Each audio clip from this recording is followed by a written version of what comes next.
I can't say for certain the exact moment Elliot Greaves's life changed. Perhaps it was that October afternoon in 1999, as he sat silently in his lab in Boston, staring at a row of flickering monitors, while the rest of the world had long since forgotten the tone, the strange signal captured 22 years earlier at the Arecibo Observatory. A signal exactly 11 minutes and 11 seconds long, bearing no sound, no language, no decipherable data, just light a rhythmic, heartbeat-like pulse that never repeated.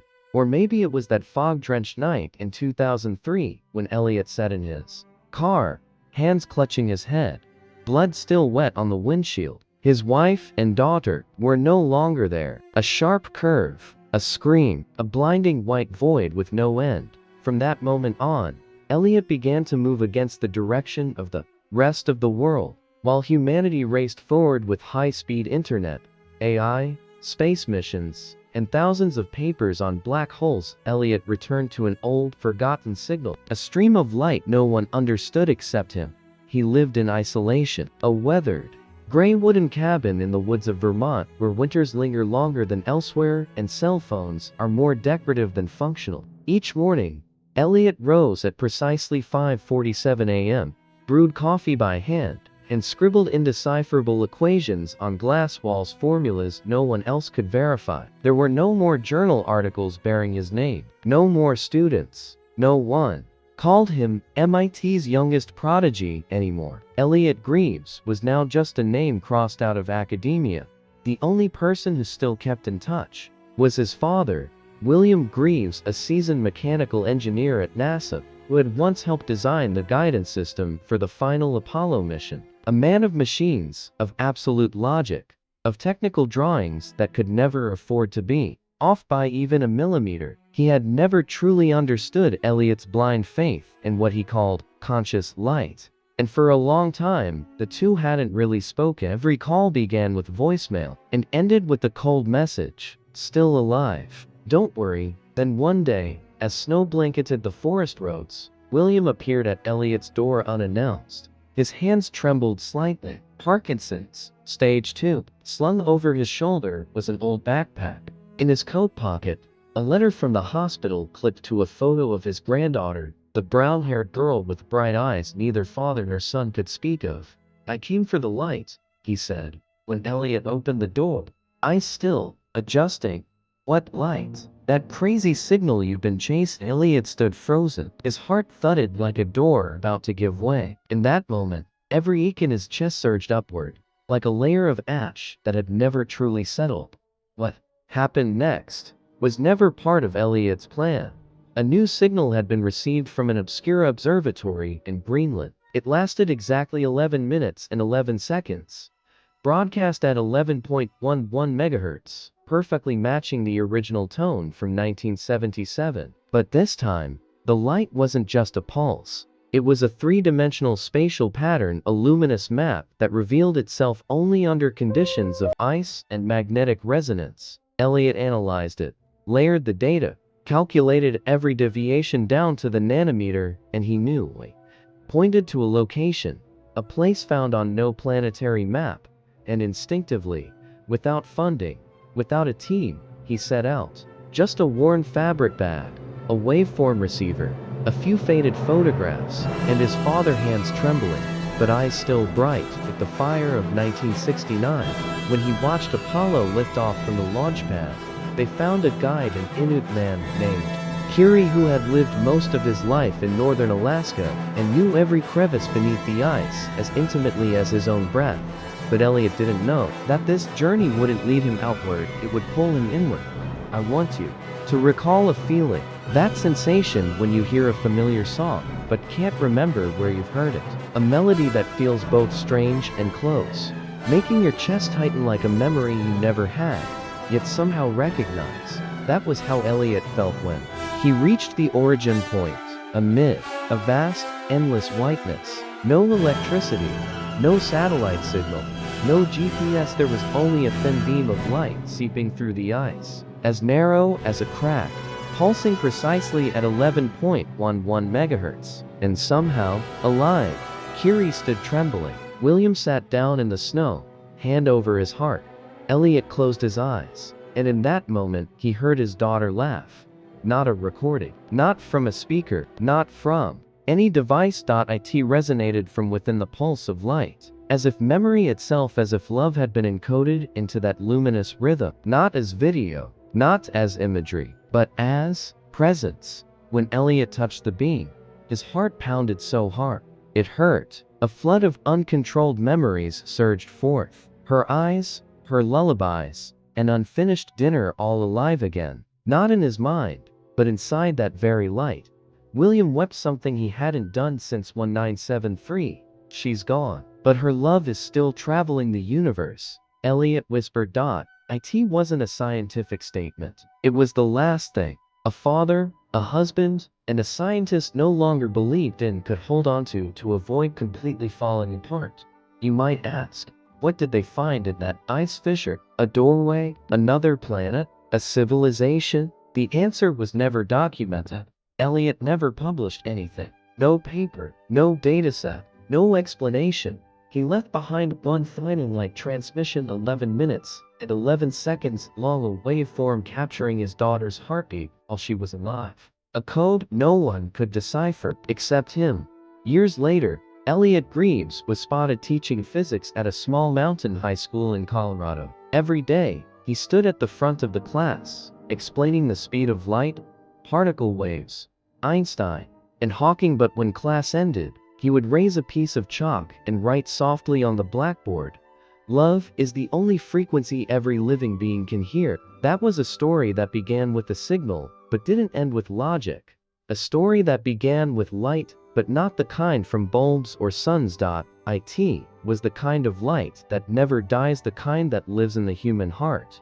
There are some things that, once they slip into a person's mind, never truly leave. They don't knock. They don't ask permission. They simply step in quietly, find the darkest corner of the soul, and stay. For Elliot Greaves, that thing was a signal, an anonymous band of light wave transmission, lasting exactly 11 minutes and 11 seconds, captured from deep space in 1977, known only as the tone. At first, it was just a blurry footnote in a dusty technical report. A minor detail brushed past by dozens of scientists and hundreds of pages of data from the Arecibo Observatory in Puerto Rico. A stream of light, no language, no voice, no decipherable data, just pulses, rhythmic flashes, steady like the heartbeat of some invisible entity out there beyond the stars. That alone wasn't what caught anyone's attention. What haunted Elliot, then a third-year PhD candidate at MIT down to the bone, was one simple thing. The pulses never repeated. They were unique, and they never came back. Elliot first stumbled across the mention of it on a lightly rainy evening. The library still smelled of old books and ink-stained paper. He wasn't looking for anything specific, just flipping through archives of Professor Hammond, a long-retired researcher of cosmic waves.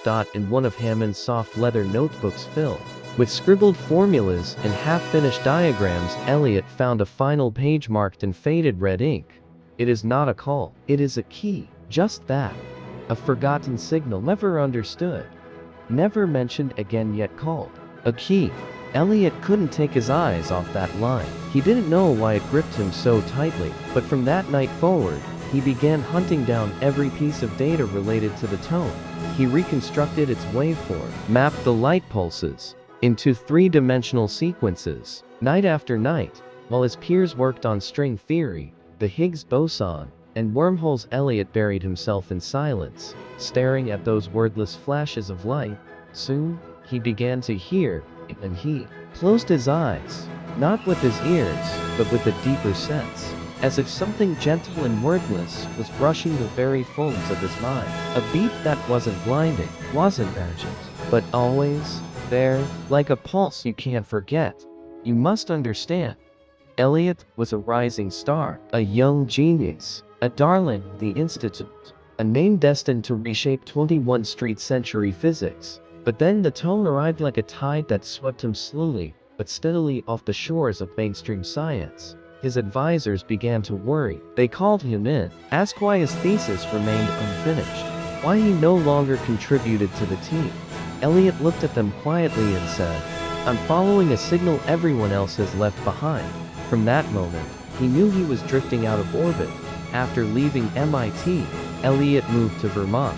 A solitary cabin deep in the woods, once a wartime signal station, now abandoned by memory. No phone, no internet, just rusted antennae, an old wave transmitter, and a sky littered with stars. Elliot rebuilt a light wave tracking system, installed experiments in the basement, and every day, from 11 o'clock to 11:11 sharp, he played back the tone always on time. Each night, he sat in silence, watching the signal dance across the screen, hand on his knee, eyes gazing as if through thousands of kilometers of space. Time, for Elliot, was no longer linear. Every day passed like a spiral, and at its center, the tone whispered to him, not in words but in presence. Then the accident came. One June afternoon, on the way back from a rare supply trip into town, Elliot's wife Maria and daughter Lily were in the car. The brakes failed on a slope. Elliot wasn't there. He arrived only in time to see the ambulance doors close. Maria died at the scene. Lily, just 6 years old, held on for 3 days before slipping away in the hospital. They told Elliot it was mechanical failure, a technical glitch, but to him, it would never be that simple. After the funeral, Elliot stopped speaking. The cabin turned into a shelter for a shattered soul. He stopped writing, stopped eating regularly, stopped shaving or repairing the broken window from the last storm. The only thing that still ran like clockwork was the signal system. Every day, at exactly 11:11, he played the tone, not to study, but to search for something he couldn't name, couldn't say aloud. He only knew. He listened long enough. Maybe Lily would be embodied. But in light, time passed. The world forgot the name Elliot Greaves. Old colleagues sent occasional emails, never answered. Only one person stayed in touch: his father, William Greaves, a seasoned NASA engineer, once responsible for navigation systems on the final Apollo mission. A man of logic, of machines, of blueprints that must never deviate by even a millimeter. They didn't talk much, just short, regular calls. "I'm fine, don't worry about it," the old man would say. Elliot never told him that he believed light from space could carry the things we don't know how to say. Then one winter day, as snow dusted the windows, a new signal came, forwarded from an obscure observatory in Greenland. Duration, 11 minutes, 11 seconds. Frequency, 11.11 hertz. This time, Elliot didn't cry, didn't shout, didn't call anyone. He simply stared at the 3D waveform and realized this wasn't just another pulse. It was a map, a schematic leading to a stretch of permafrost in northern Alaska, a precise location with a tiny glowing mark -non-oscillating. It looked like a heart. For the first time in months, Elliot stood up.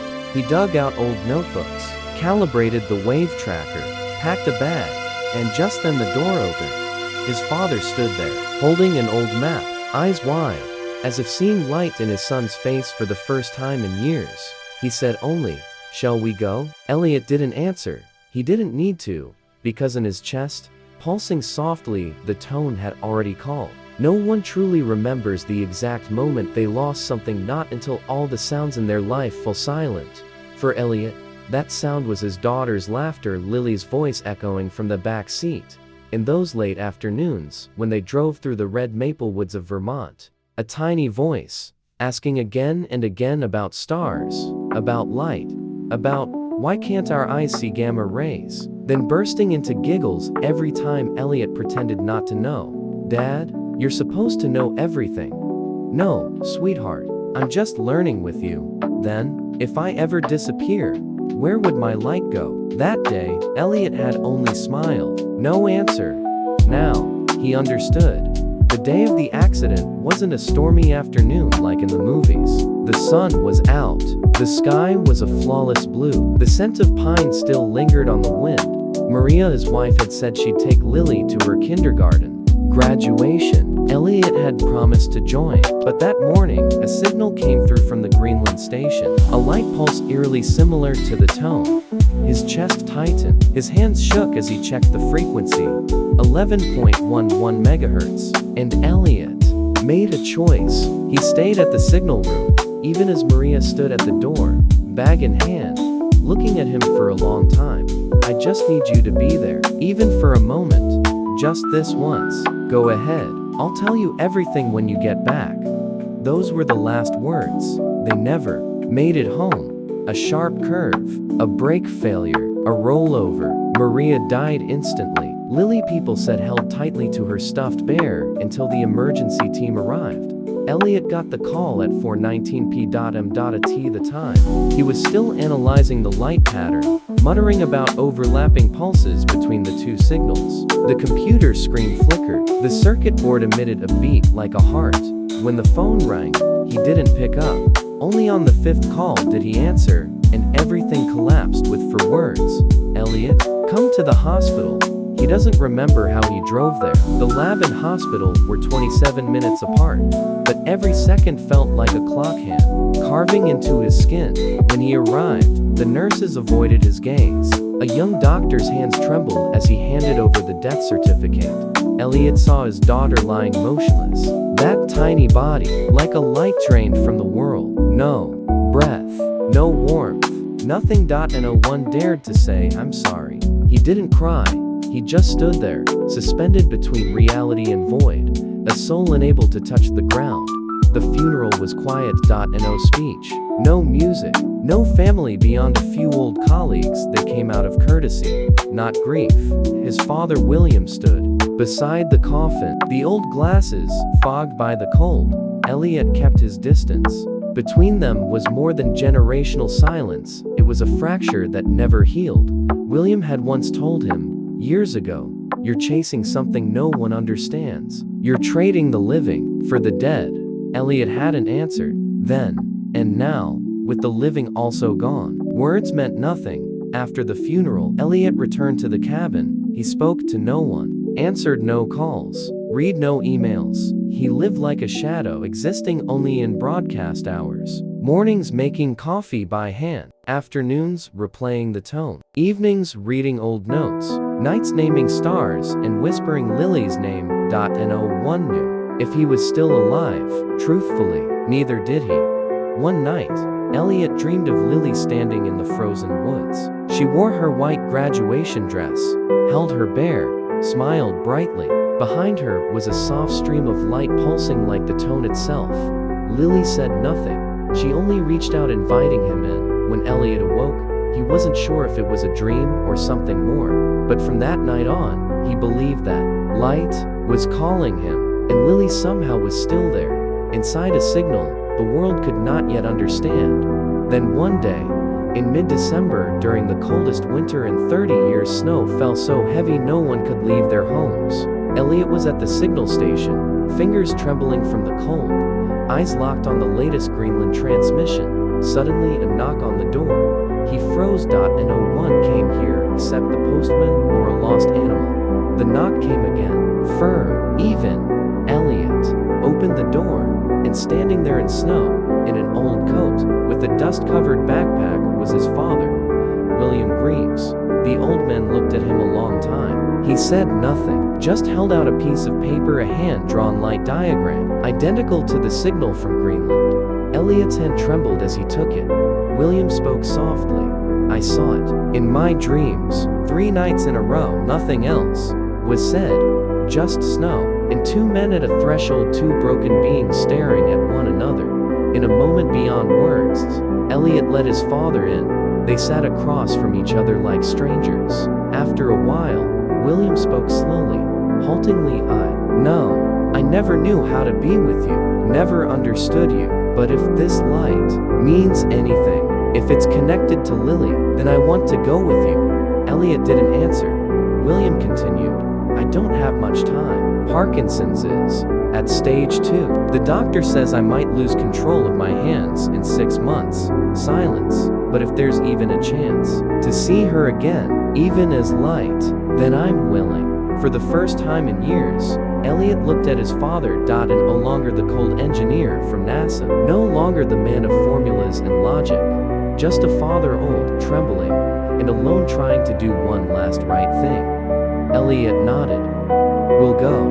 And so in the whitewash of winter, two men packed their bags, checked the equipment, and left. No clear plan, no guarantees, just a stream of light and a faith no science could define that somewhere at the edge of the frozen world was an answer, not just to a cosmic signal, but to a man who had lost his wife, his daughter, and was slowly losing himself.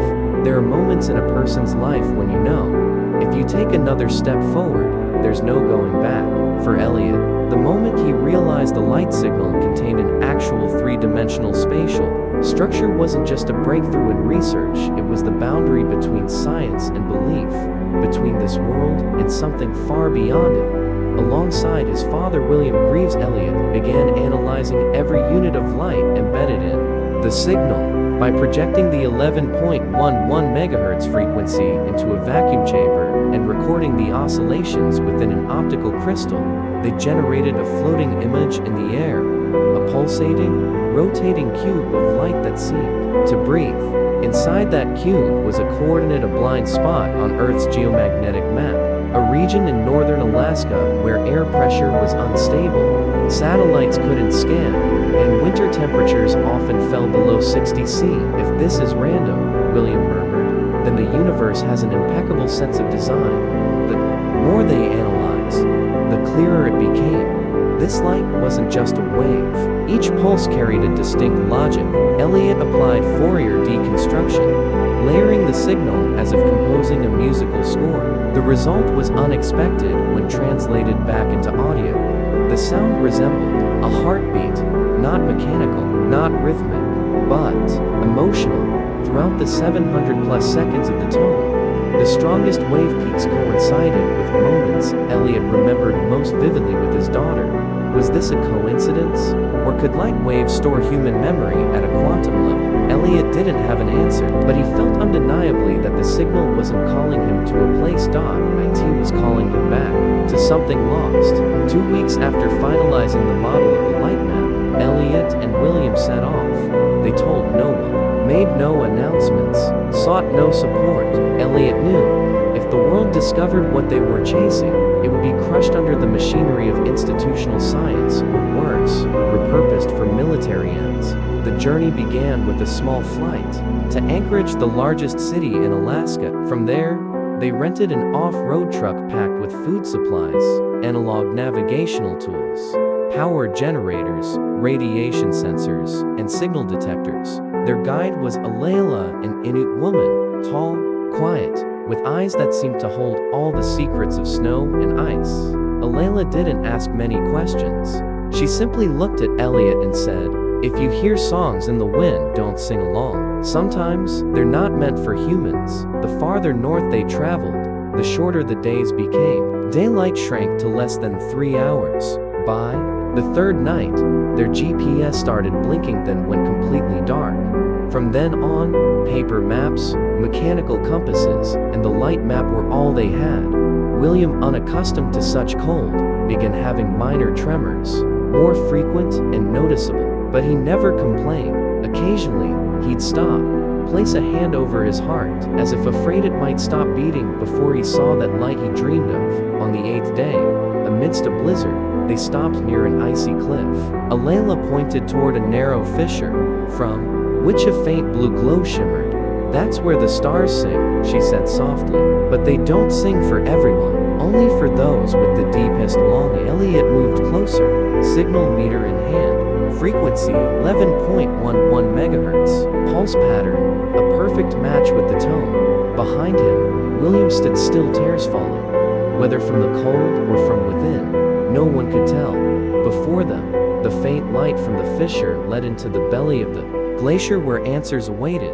But what none of them yet knew was that they were about to step into a place where time was no longer linear, and memory was not merely something locked inside the mind, but a structure of light, waiting to be unlocked. They stepped into the fissure in silence. No one spoke.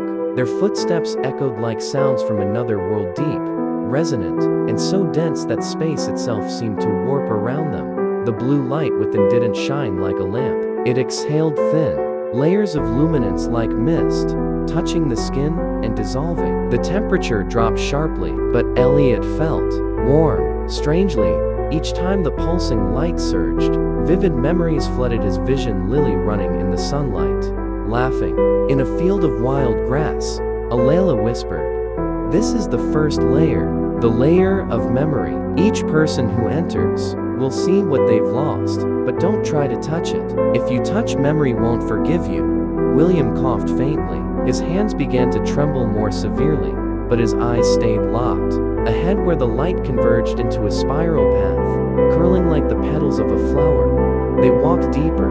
The icy walls began to shimmer with waveforms not carved, but emerging from within the surface like glowing strands of DNA. One segment stood out, its heartbeat frequency perfectly aligned with the original tone. Elliot placed his hand on it. It felt like touching Lily's heart. He heard laughter echoing from the void. The space opened into a vast ice chamber. At its center floated a crystalline form, clear, suspended midair, emitting a steady pulse of white light.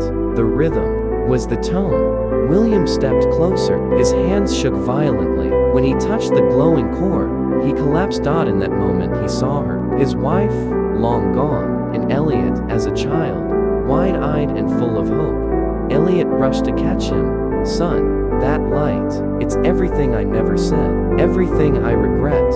Elliot broke down. For the first time, his father wasn't the cold NASA engineer. He was just a man racked with grief. The glowing crystal trembled, and within the light, an image appeared. Lily, small and radiant, holding the hand of a being made of light. She turned, smiled. "Day never disappears. It only changes shape so I can go farther. But I'm still here whenever you remember." William wept. Elliot fell to his knees, hand clutching his chest. Alayla watched silently. Her eyes misted over. "The one who carries this light home," she murmured, "doesn't do it to prove anything. They do it to forgive." They had traveled to the edge of the universe only to see. The most sacred thing isn't out there, it's inside the human heart. The next morning, the sky above northern Alaska was startlingly clear, as if the storm had been sealed away within the fissure. The three of them sat around a small fire, its warmth flickering against the skin slicing cold. Alayla placed the crystal on a piece of clay-colored cloth, handling it with the care of someone holding a living, beating heart. William said nothing. He simply stared at the ice cave, the place that had changed them forever. Elliot held the crystal in his hands. Inside him flowed two currents. One, the scientist eager to measure, analyze, and record. The other, the father who now understood that some things don't need proof to be real. "I could bring it back, show the world, NASA, MIT, all those who called me delusional, but I'm not sure the world is real," Elliot whispered. Alayla nodded slowly. "Every light is meant to be revealed. Some lights are meant for a single heart, not for all of humankind." William placed a hand on his son's shoulder. "You've walked to the edge of reason. Now, it's time to walk with faith." And so, they chose silence. And no photographs were taken, no data was recorded. All of it would live only in memory as part of a sacred vow. That afternoon, they left Alaska. 3 years later, in a small town nestled in the Appalachian Mountains, there was a high school physics class with only 12 students. The teacher, tall, thin, hair now nearly white, was named Elliot Greaves. No one in town knew he had once been a brilliant physicist, cast out by the scientific world. No one knew that in the drawer of his desk was a small crystal that gave off a faint light, a light that glowed only when he quietly touched it. William had passed away the previous spring softly, like a breeze. Elliot held no grand memorial. He simply stood before his students and said, "Some people spend their whole lives trying to go far, but sometimes the farthest we go is when we come home." His classroom was unlike any other. He taught them how to measure waves and analyze light, but more importantly, he taught them what textbooks never mentioned. The strongest light doesn't come from the sun, he would say. It comes from a memory that's been kept alive. One day, a student asked, "Do you believe in life beyond Earth, sir?" Elliot smiled. "I'm not that winter." The snow fell heavier than usual. Inside a small wooden house nestled deep within a pine forest, Elliot sat at his desk, under the warm glow of a yellow lamp. Before him lay an old, weathered notebook, the one he had carried throughout the years he chased the tone. The final page remained blank, and he knew that today was the day to write the ending. Not because he needed to prove anything, but because he wanted to leave behind something, not for the world, but for himself, for Lily, for William, and for anyone who ever believed that light could touch the human heart. I was once a physicist. I believed in numbers, equations, and laws. Then I lost my daughter, lost my wife, and lost my faith, until I realized some things can't be proven, yet still exist with undeniable force. Like love, like memory, like a heartbeat that never disappears, just changes form. Elliot paused his pen. The wind outside slipped through the cracks of the door, causing the wind chime on the porch to ring gently. The sound echoed a melody he had once heard in the light of Alaska, a frequency, a calling. He opened the drawer and took out the small crystal. It still glowed faintly when he touched it, but this time, he didn't ask questions, didn't try to analyze, he just looked. Lily, still here, and the light you left behind still leads the way. The next day, Elliot hiked up the hill behind the school, the one where he often held class on clear days. He placed the crystal into the earth, beside the roots of an old maple tree. Light doesn't disappear, it just returns to the ground, waiting for someone else to see it. 3 weeks later, one of his students, Sarah, detected a strange phenomenon while scanning frequencies near the hill. There was a faint signal exactly 11.11 ms that broadcasted at sunset, lasting only a few seconds. No one could explain it, but Sarah recorded the frequency. Later, in her graduation thesis, she wrote, "I don't know what I heard, but in that moment, I felt an odd kind of peace, like someone was holding my hand, guiding me through a different dimension. I think it was love." Elliot read that paper months later and smiled. He knew the light had found someone new to sing with. The final note in Elliot's journal read, "The frequency of love doesn't need to be loud. It only needs to be enough for someone to feel it. And if we listen, truly listen, we'll always find it. In a hug, a smile, a glance, or a ripple of invisible waves. Because love is the most eternal signal the universe has ever known how to send."